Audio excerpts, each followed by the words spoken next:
আসসালামু আলাইকুম এভরিওয়ান, তারিফার মামিজ ব্লগে আপনাদেরকে ওয়েলকাম। আশা করি সবাই ভালো আছেন। আমিও ভালো আছি আলহামদুলিল্লাহ।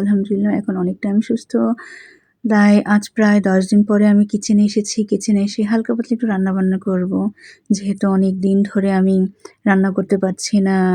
আমার হাসব্যান্ড প্লাস আমার কিছু রিলেটিভরা আমাকে রান্না করে দিয়েছেন। কিছুদিন বেশ ওনারা আমার অনেক সহযোগিতা করেছিলেন। ওনাদেরকে সকলকে ধন্যবাদ। আর আপনাদেরকেও সবাইকে ধন্যবাদ জানাচ্ছি যারা আমার জন্য দোয়া করেছেন।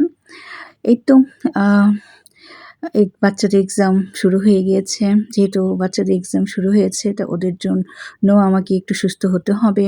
ওদের এক্সাম প্রিপারেশন আমাকেও একটু হেল্প করতে হবে। বড় মেয়ে লেখাপড়া করছে, ওকে যে বাদাম দিয়ে বললাম পড়ার মাঝে, মাঝে একটু বাদামটাও খাও। যেহেতু আমার ২ মেয়েই বাদাম অনেক লাইক করে আমার মতো।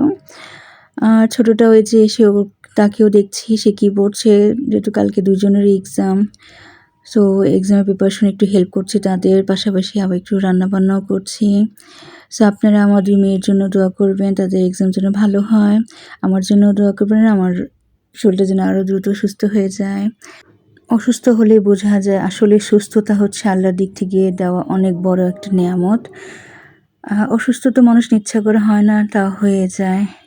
কি আর করার? যাক, এখন অনেকটা সুস্থই আছি। আপনারা সবাই আমার জন্য দোয়া করবেন। আপনারাও ভালো থাকবেন। আল্লাহ হাফেজ।